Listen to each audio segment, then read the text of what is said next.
Now at 6, Freeman Health System is moving its 988 crisis center to downtown Joplin. We'll have details. Plus, 2 suspects are charged following a police chase in Newton County, Missouri. And the Oklahoma Senate takes action concerning Governor Stitt's vetoes of Native American compacts.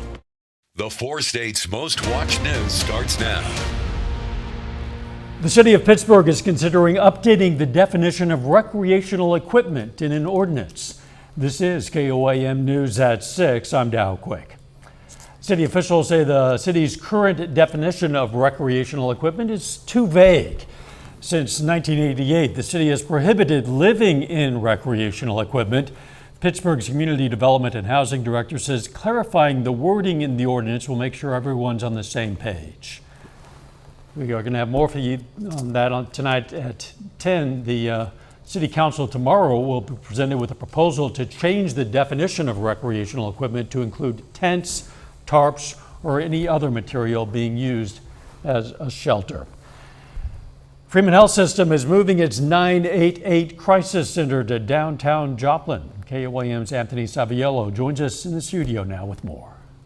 Thanks, Dow. The 988 crisis hotline has been in effect in the United States for over a year now. The Crisis Center in Joplin has expanded into a larger space in downtown and added on more staff in the past year, allowing for more people in the community to receive help they need. The Joplin Crisis Center receives on average 9,000 crisis calls per year. Up to 1,000 calls require mobile crisis response, allowing the Crisis Center to meet individuals face-to-face no matter the location. The center encourages all individuals going through any sort of mental health crisis to pick up the phone and dial 988 to receive the help you need. To be on this side of town places us in the historic downtown area where we know there are some shelters, and with transportation being a significant issue, it seems a little easier for people to find us at this location. The center also provides both mobile crisis responses as well as walk-in 24-hour service at their location located at 305 Virginia Avenue. Dow, back to you. Anthony, thanks. A federal judge has ordered the Kansas Highway Patrol to stop using its infamous Kansas two-step technique. The practice involves troopers buying time during traffic stops to get a drug-sniffing dog to the location. The district court ruled the practice violates the Fourth Amendment and said the KHP has, quote, waged war on motorists, especially out-of-state residents traveling between Colorado and Missouri on Federal Highway I-70 in Kansas, end quote. The Oklahoma Senate has overridden Governor Kevin Stitt's vetoes on Native American compacts. The governor had vetoed 2 bills to extend existing agreements with Native American tribes for another year. The overrides were the latest development in an ongoing dispute between Stitt and several Oklahoma-based tribes.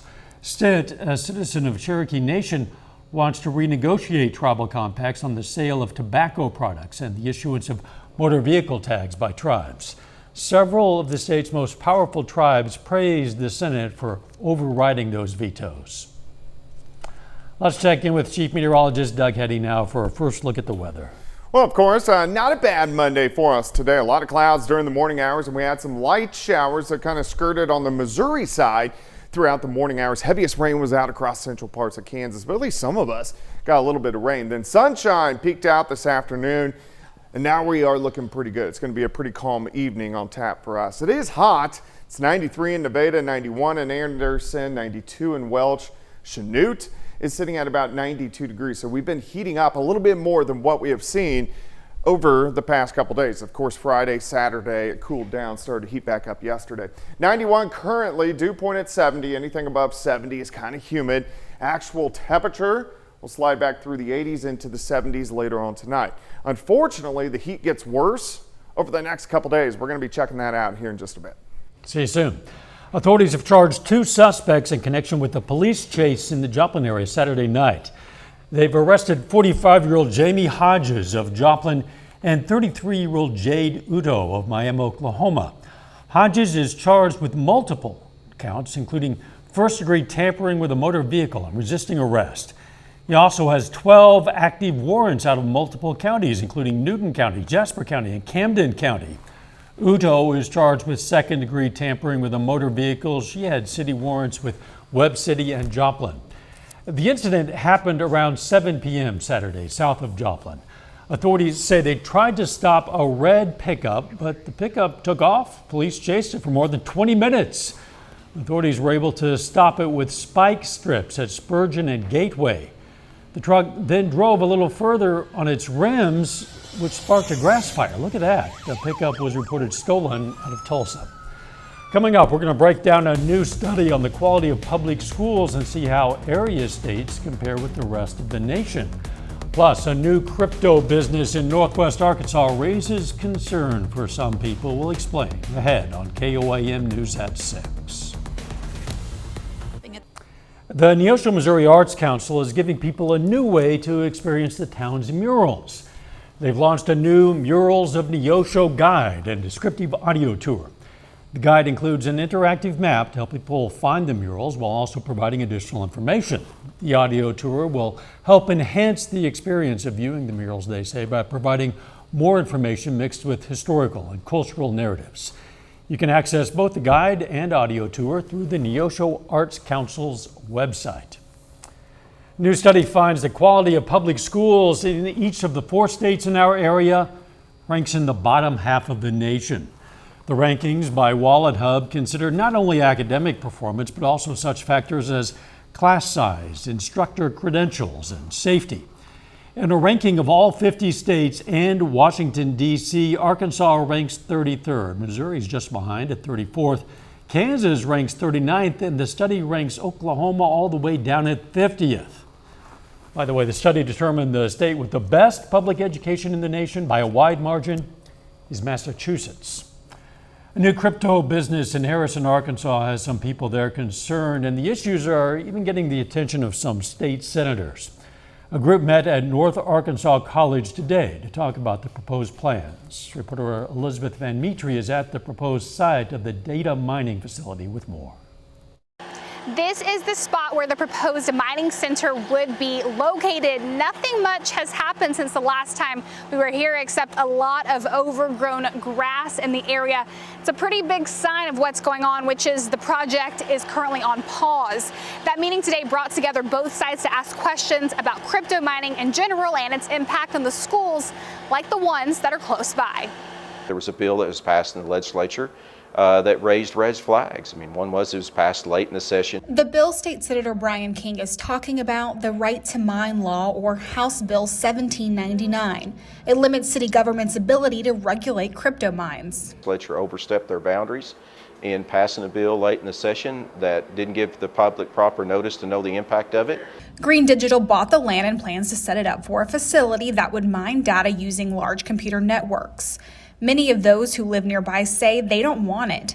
Today, many of them showed up to this session at North Arkansas College. Today's focus, how it could impact kids. The impact of the noise on daycare centers, children, certainly right across the road from the college. So that's the reason we're having this meeting. Cameron Baker, founder of Cryptic Farms, was part of today's meeting, hoping to answer questions from the public about the impact of the data center. He has no connection to Green Energy LLC, who bought the land in Harrison, but was part of the group that passed HB 1799. He says if sound is the issue with locations near schools, that's an easy fix. That this is actually a solved problem. If noise is the only issue, noise can be solved with the application of a little bit of money and a little bit of engineering resources. Brian Warner with Davis Construction is part of that project. He said along with green energy, the big focus now is how they can make the sound quieter. That's what they're looking into during the project's pause phase. A little bit later, a familiar name takes the helm as Riverton, Kansas softball head coach. Plus, our temperature is really warming up as we go through the next few days. Details coming up.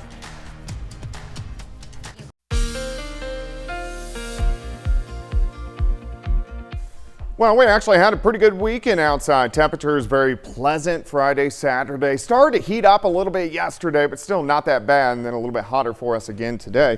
Had some clouds through the morning into the early afternoon. Now we have sunshine across the region. Nice shot of the indigo sky, Casino and resort. We still need the rain. It's been very scattered the past couple weeks, but at least we've been getting rain in here, which is always good. So for the month, we're definitely in the second half of the month, 1.27 inches. We actually only have one more week of July, but we're behind by over 10 inches. So any rain we can get in here, we'll definitely take. And we did get those scattered showers during the morning hours. All right, it's hot, lower 90s across the board.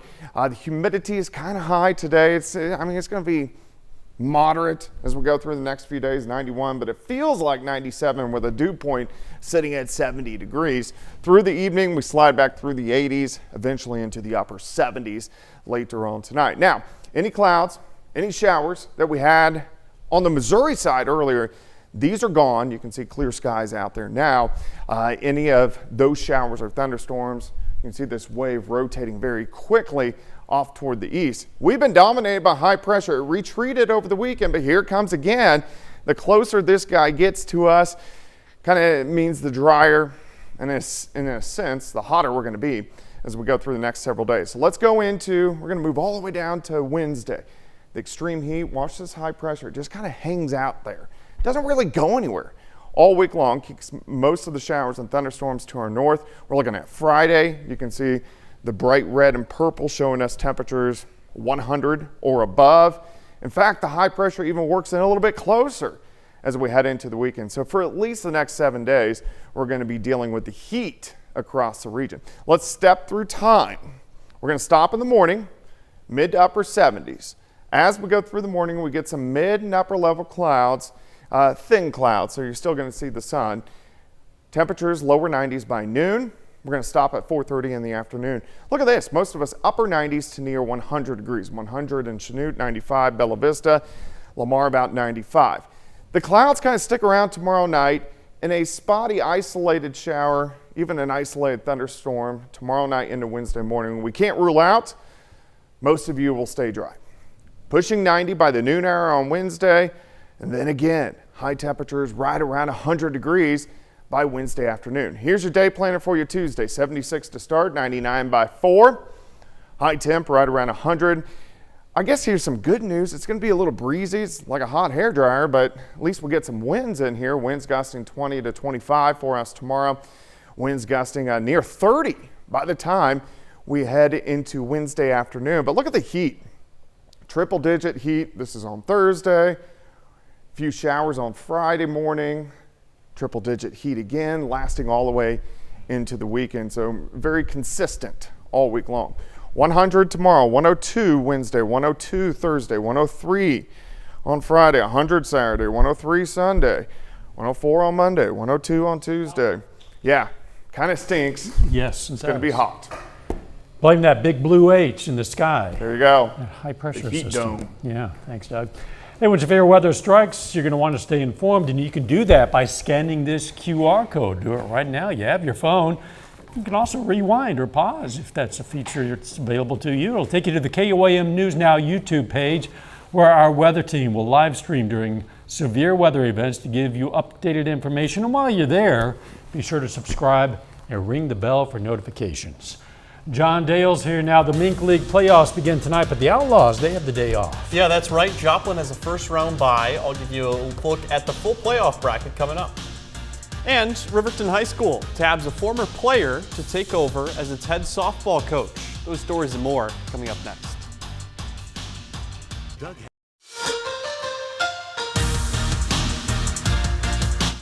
In 2016 and 2017, Taylor Compton was part of back-to-back state championships on Riverton High School's softball team as a player. A year after graduating from college at Pitt State, she finds herself part of the Rams program once more, but this time as head coach. Compton played for South Dakota State for a couple seasons before transferring to Pitt State. Now, Riverton announced the hire this weekend, and Compton says she didn't necessarily plan on coaching so soon out of college, but has a good support staff to lean on if need be. I didn't really have a plan going into anything. I think with the experience that I've had with Coach Mitchell and then all my travel ball coaches, such as Jeff Wallace, and my college coaches such as Krista Wood at South Dakota State and Jenny Fuller at Pitt State, learning from all of those different people has really shaped me into the person I am today. Of course, I'm going to have my own coaching style going into it, but I'm definitely going to be pulling from a lot of their different things that they brought to the table as well. And it's do or die time for the Outlaws this week. Mink League playoffs begin this evening, but because Joplin won the South Division, it has a bye for the first round of the postseason. So they await the winner of the wild card round between Jefferson City and Sedalia tonight. That game's getting started at 7 o'clock. I'll keep an eye on that one throughout the night and update you on who the Outlaws can expect at Joe Becker Stadium tomorrow. But for a fuller understanding of it, here's a look at the Mink League 2023 playoff bracket. Now you see Joplin and St. Joe are the two teams with a bye this evening. Tonight and tomorrow night, those rounds are both one game to decide who moves on, win or go home. However, if the Outlaws win tomorrow, they advance to the championship series, which would take place from Thursday until Saturday and is best 2 out of 3. Meanwhile, football season continues to get closer and closer. One sign of that being tomorrow's MIAA Media Day, where the head coach and select players from Pitt State and Missouri Southern, well, they answer questions from the media for the first time in months, along with previewing their 2023 campaign. The day begins with MIAA Commissioner Mike Racy speaking at 9:30, following by Supervisor of Officials Phil Laurie at 9:45 in the morning. Pitt State head coach Brian Wright, along with O-lineman Trace Jeffries and safety Michael Lacey, speak at 1:15. Then Missouri Southern head coach Atiba Bradley, wideout Jaden Stoshak, and D-lineman Salamona Fatuau take the stage at 1:30. KOAM will be there and have coverage throughout the day on Twitter and Facebook. And in pro baseball, Cardinals snap back to reality this weekend, losing 3 of 4 to the Cubs at Wrigley. Both St. Louis and Kansas City in action again tonight, though. Cards are in Arizona, taking on the Diamondbacks. Adam Wainwright, the probable starter for the Redbirds. First appearance for him since being put on the injured list back on July 5th. Late game on the West Coast, first pitch at 8:40. And the Royals stay within the division tonight. They're on the road at Cleveland. Game just got started about 10 minutes ago last week for Kansas City to make any trade deadlines with the MLB trade deadline exactly a week away. And as you know, the Royals have been out of it all year. Interesting note for our Royal fans out there, 40 years ago today, the George Brett game at Yankee Stadium. Pine tar. Yes, so kind of an interesting note looking back on that day. Yeah, if you're not familiar with the Pine Tar game, Google it. It's pretty interesting. We'll be right back. Here's a look at what's coming up on KOAM News at 9 on Fox 14. A design firm leading renovations of the Nevada, Missouri Aquatic Center hosts a public meeting to discuss the plans. Plus, we're going to check out a summer camp letting kids work on their theatrical skills. And we're going to have some tips to help make the transition from summer school less stressful for students. Those stories, a lot more, of course. It's coming up tonight. KOAM News at 9 on Fox 14. What can you do to make the transition from the air conditioning to outside less stressful? I guess a little less humidity. It's not going to be so humid this week. All right, that's something. I'll give you that. It's going to be very hot, though. Look at these temps. 100 tomorrow, 102s Wednesday and Thursday. Really triple digits for the next week. Very little chances for rain, just kind of hit and miss over the next few days. Very typical pattern for late July, just a little bit hotter. Yeah, well, that's not good. I know. Typical except hotter. Final sports note. Looking forward to that MIAA Media Day tomorrow, and I know a lot of Missouri Southern and Pitt State fans, too, really looking forward to it. Football season right around the corner. A lot of us always are looking forward to football season. We'll see you at 10. Let's make it a great evening.